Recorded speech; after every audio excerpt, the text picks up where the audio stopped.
Good morning, party people. Happy Saturday. It is raining here in Springfield, Missouri. However, I am about to beat feet out of here, headed towards Little Rock, Arkansas. I'll be in Little Rock, Arkansas this afternoon, Sunday morning, and then I'll be headed to West Memphis and then down to Hattiesburg, Mississippi, maybe for a couple of nights, and then I'll be headed back home to get ready to head over to New York City. So that's what's going on with me. I don't know if I'm gonna walk in this rain or not. I might pop out my umbrella and get some walking in anyway. We'll see. And everything went together well with Dawn's 850. Got that thing together and fired it up. Clutch was all bled and working well. Just backed out, drove off, went for a little drive around the neighborhood.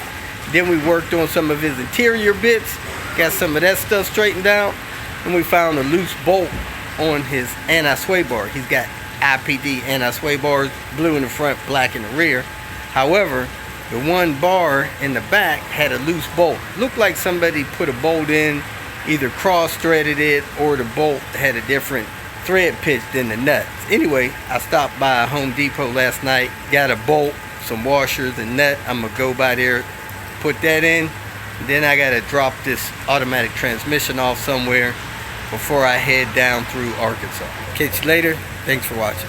Welcome to Hanging Out with Robert. That's me. This video contains things that I encounter throughout the day. If for some reason I complete a task and you would like to see the details, you could click on the link in the description area below. This video also contains tips and tricks that I learned throughout the years. I plan on leaving this video accessible for about 30 days. After that, you can view it through my Patreon account. Thank you very much for watching. Time to finally get this show on the road. I'm going to change the oil, load this car up, head out of town. And it appeared to rain last night, only right here. Didn't rain up the street, didn't rain down the street, but my stuff got rained on somehow. Owner's manual pouch I got out here, it's like somebody hosed it down. Let me get this car up on these ramps, change this oil. Whenever you start these cars cold, you always let them run for at least a minute before you shut them down. Now, I'm still having a hard time finding stuff. I had my oil filter wrench yesterday. I don't see that today. And I can't find my 17mm wrench either. So I'm still struggling, but let me dig through a couple things real quick. Try to get these tools, get this oil change. Maybe this is what they mean when they say stick a fork in it. On my morning walk, seeing this fork, I think the top's been cut off. Crazy. That's a big fork. Here we go, folks. 850R. Blown transmission. The owner said the car started dumping transmission out and it wouldn't move no more. I don't know if anybody refilled it with transmission fluid to see if it would be okay. Nonetheless, it did that. So first order is to get this license plate off the front. Those things tear up my clothes. Then I'm going to disconnect the battery, remove it, remove the battery tray, and I'm going to put the car up on jack stands, drain the coolant out because I don't want to stress the radiator, and then I'm going to drain the automatic transmission fluid out and put that away, and then I'm going to lower the subframe. So let's get started. License plate and bracket, battery, and go from there. License plate and bracket off, battery out. Next I'm going to take the coolant fan out. So I'm going to pull this off like this, set it aside. I'm going to cut those zip ties. That's a very creative way. So I'm going to remove that screw there, the screw on the other side. Then I'm going to pull this shroud a little bit toward the back of the car, lift it out, remove that relay. It slides out. The other relay's already slid out. Get this out of the way, and then I'm gonna disconnect the intercooler piping from there over to the throttle body. and then I'm going to disconnect the wiring that's attaching itself to this radiator. And unfortunately, either these oil cooler lines are leaking or the radiator is leaking, one or the other. That needs to be dealt with. And then I'm gonna pull the shroud out. I'm not disconnecting anything else. However, I am going to drain some of the coolant out of the radiator because I got to disconnect that lower hose on the other side. So let me go ahead and do that. I got the fan shroud out with the fan. I got this intercooler pipe removed there. I'm going to go ahead and jack up the car and put it on jack stands. I already have wheel stops around the back wheels, and I'm going to break these lug nuts loose because I'm removing both wheels, both tires, both axles. So let me go ahead and jack up the car, place the jack stands on the frame of the car away from the subframe because I'm going to drop the subframe, pull everything out of the bottom. I have the car on jack stands because of the way these cars are jacked from that point up there. You really should use a floor jack to jack up the front of the car and then get the jack stands placed under there. Let me show you where I got these jack stands at. Here's a pin and the rocker panel right inside there on the frame of the car. I'm going to go ahead and remove the wheels and work on getting the transmission drained and then the radiator drained. Radiator drain should be right here.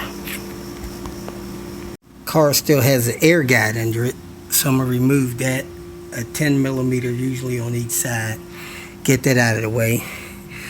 And it's got an IPD belly pan, so I'm going to go ahead and remove that, get that out of the way. I'm going to try to get under this car swept up so all this dirt's not in the way collecting my hardware and stuff.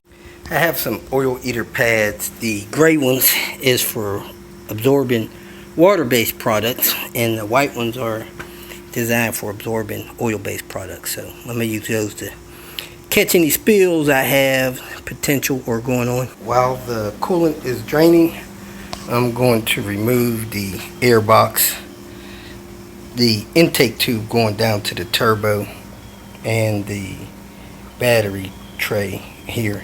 It's got two 12 millimeters, and I see that the positive cable's already been disconnected, and I'll disconnect the vacuum pump for the cruise control there. Take the clamp off there and unhook the BCS wherever it is. It don't look like it's connected. Get this air box out of the way. Got the clamp off the top side of the turbo inlet tube down there at the turbo inlet, and notice that the preheat on the PTC is not connected, so that wire harness is floating around somewhere. I get that out of the way so I can get this coolant hose off and out of the way and get this out. So somebody got a clamp on that, so I'm gonna unscrew that, disconnect the wraparound hose for the PCV, and then pull this intake tube out of the way. Turbo intake tube was not clamped on properly. Somebody didn't push it all the way on before they put the clamp on it, and they had the clamp hanging off the edge of it, but it didn't look damaged, so that should be okay. I'm gonna make sure that that PTC is clear, which it looks like it is. Make sure that hole's clear before I put that back on. Let me get this coolant hose off of here. I removed the coolant hose. I removed the lower intercooler hose. I removed the shifter cable from the automatic transmission. Next, I'm going to disconnect whatever I need to off this wire harness, mainly the O2 sensors back there, and make sure everything is disconnected from the wire harness on the transmission, so that when I pull and drop the transmission, nothing will be attached to it wire harness wise. I'm also going to go under the transmission and drain it. I pulled the drain bolt out of the transmission. Very little fluid came out. I removed the 12 millimeter bolt that holds the power steering line onto the subframe. I'm going to drop the subframe. Now I'm going to pull the starter, get it out of the way, and pull the torque converter bolts out of it. Has an aftermarket starter on there, and when I went to pull the 13mm nut off to get the wires off, this plastic piece fell down, and I noticed that the whole stud inside of the starter bolt that connects the 3 electrical wires, you see there you got this small white wire and 2 larger wires connect to the starter together. That thing started turning the whole post, so I stopped and was careful taking that nut off so I didn't break the starter. I've done that in the past, so I don't know where that plastic piece broke off of. Maybe right there. Yeah, that's what it looks like. It was in between here. Maybe I'll epoxy that back on, but this is not tight the way it should be, so that wire could come off the end. So I'm going to tighten that on before I put this starter back on. I have to turn the crank until those torque converter bolts appear, and I think they are T50s. We'll see in a minute. Got all 6 of the torque converter bolts out through that access there from where the starter was. Now let me disconnect these O2 sensor wires. Next, I'm going to remove all of the bolts from the transmission except for one of these top ones here. And I'm going to release the mount there, take the steering rack loose from the subframe, make sure the wire harness is no longer attached to the subframe, remove the engine mount on the other side of the subframe, and then I'm going to brace the engine up top here. Took the ball joint bolt out, knocked the control arm loose. Now I need to take the anti-sway bar loose here. I'm going to try to take it loose at the top, drop it down with the subframe. Then I was able to pivot the strut and wheel knuckle hub assembly around to get the axle out. Did that on both sides. Then I took this engine mount bolt out right there. Now I got to take the anti-sway bar deal loose there, and then I'm gonna brace the engine. I got the support brace in position. I got to drop the chains on there and hold that. Hopefully I'll be good to go. Disconnected the hydraulic lines. I disconnected the canister from the subframe. As you can see, the subframe is on the ground. I took the subframe bolts out and it fell to the ground. I had it on this little ram jack, but when I pulled that last bolt out, it was holding up until I hit the steering rack with the pry bar, and that kicked it out. It's out of the way. Let me slide it out of the way and then work on. I think I got 3 bolts holding this transmission on. But I'm gonna take a lunch break, go help Diane with lunch. Be back in a little bit. Well, I got a little bit of a mess going on here in Springfield. I dropped off a bunch of manual swap donor parts a few months ago. So I get here, didn't check my list real good. However, I did throw an entire manual swap kit in the car that I'm supposed to be delivering to somebody else. I get down here and I'm missing a few little bits that I could take off of this other manual swap kit. Flywheel's a big deal. I do have one of those, but I didn't drop one off and I didn't double check my note. Missed that I needed the flywheel for the guy. But I checked the website for the salvage yard locally, and there is a 94 wagon here supposed to have a manual on it. I had somebody VIN check it for me. That would be incredible. to find an 850 manual kit while I'm on the road doing a couple of manual swaps. So I'm headed to the salvage yard right now. See if this thing is truly a manual and if it's got any bits left on it. If so, I'll be thanking God for that. I thank him anyway because the car is here. I need a couple of bits off of it. I need a couple of bits from a 94 anyway. And I'm going to go out here and hopefully this thing will be a manual. Like the VIN checker said. Well, it VIN checked as a manual. But as you can clearly see, it is an auto.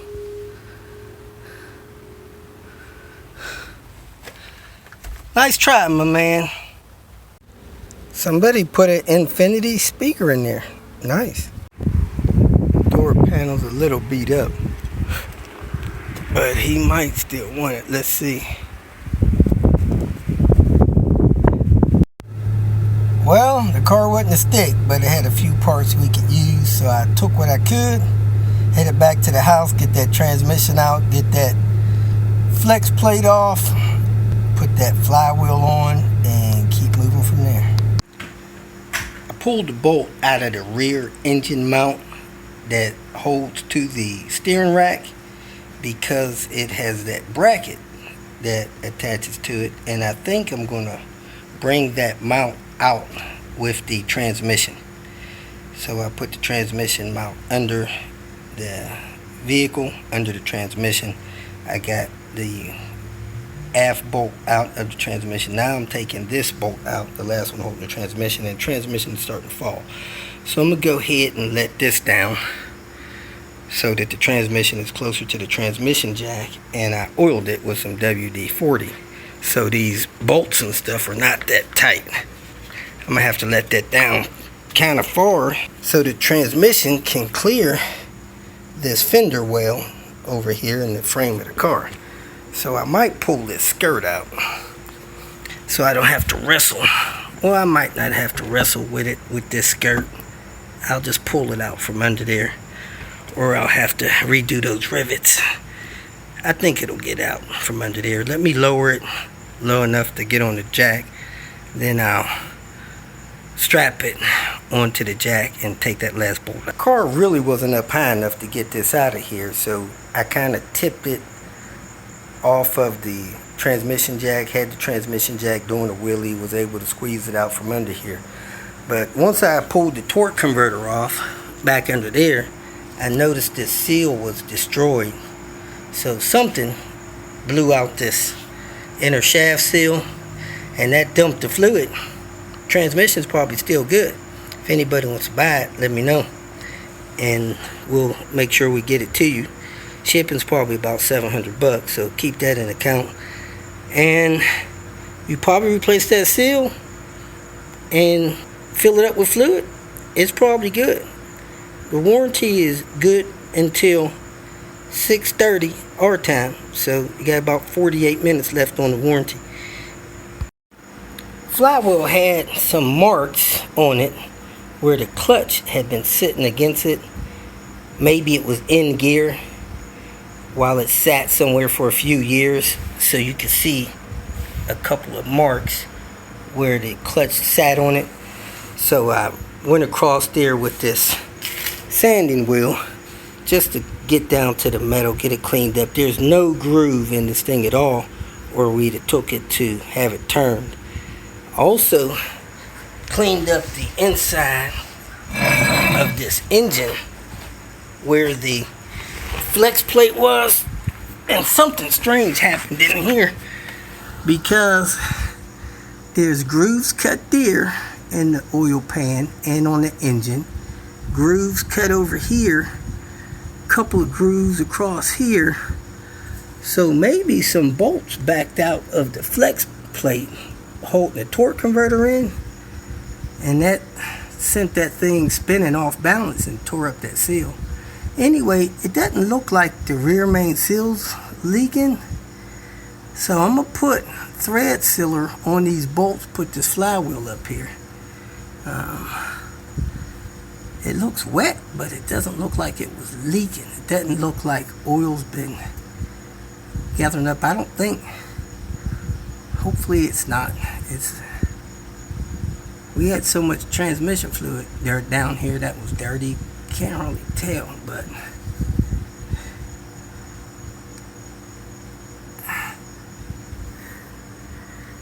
that felt on it is wet, which I think is okay. So maybe they replaced it when they replaced this transmission last time. I think this transmission was replaced last time. I had a bolt missing, some other evidence. So I'm gonna go ahead.